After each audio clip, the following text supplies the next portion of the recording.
Well, again, we just have to tell you that there's news coming in that Professor Ali Mazuri has passed on, and he is a renowned scholar, lecturer, and political writer. He has passed on in New York, the United States of America, after battling a short illness. And according to the news reports around the world, his death was confirmed by the senator from Mombasa, where he was born, Hassan Umar, and Governor Hassan Joho, who stated that burial preparations and flying his body back home are underway. And we know that he's a Muslim, and so he will be buried according to the rites stated or enshrined in the Quran.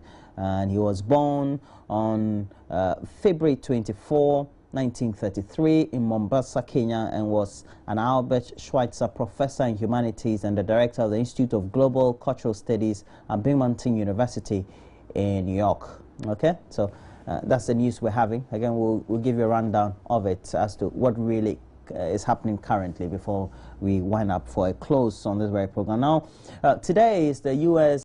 Disaster Reduction Day, and we're encouraging a lot more citizens, just like the UN and governments, to take part in building more disaster-resilient communities and nations. More importantly, how do we involve older people, older persons in disaster reduction in their communities? We have on the line a director in charge of training at NADMO, that's the National Disaster Management Organization, Cranton Abrokwa, speaking to us. Thanks for joining us this morning. Do you have any special event to mark the day? Hello? This Monday morning, we have International Day for Disaster Reduction at the Kofi Annan International Peacekeeping Training Center. Okay, now, as far as disaster reduction is concerned, why is it that NADMO usually doesn't outline its strategies for disaster reduction and make these known to the public? Actually, our disaster reduction plan is known to the public because we don't plan alone. We plan with stakeholders. All stakeholders involved in disaster risk reduction, we plan together. Even we plan together with the media. When we are drawing our disaster management plans, contingency plans, standard operating procedures, we involve all stakeholders and we share the plans with stakeholders. So if you take our disaster management plan or any of our plans, you will see a list of stakeholders and institutions that were involved in preparing those documents.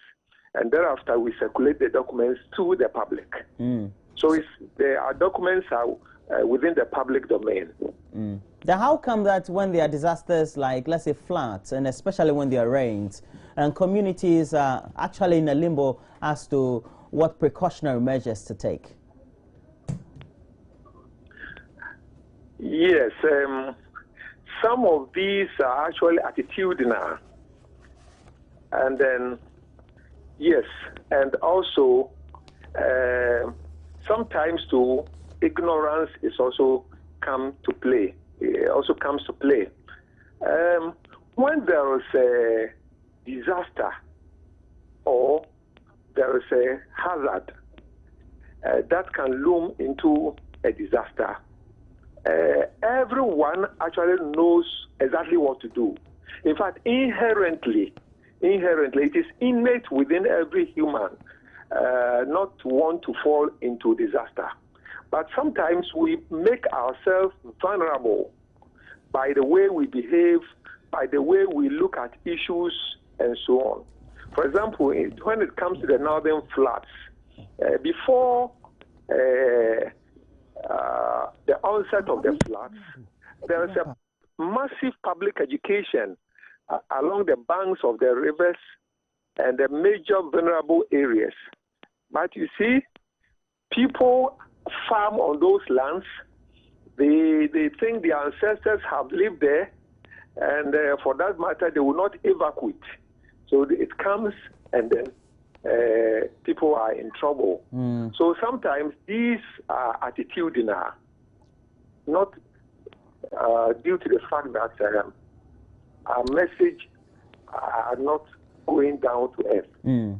Well, thank you very much. And this is where we end our discussion. And we know that we're going to call on you in the course of the day and on subsequent programs to make sure that we get a lot more from you as the UN is marking the International Day for Disaster Reduction. And NADMO is also convening a conference today at the Kofi Annan International Peacekeeping Conference Center here in Accra. And that's where we end. Again, we've had a lot more tribute coming in for the late Professor Ali Mazrui, and the President of Kenya, Uhuru Kenyatta, has described the academician whose intellectual contributions played a major role in shaping African scholarship as somebody who was Kenya's greatest scholar, and the continent has missed somebody who really is a brilliant writer. And so that's where we put an end to discussions as well as a program on the AM show this morning on this very platform. Please make sure you interact with us as always.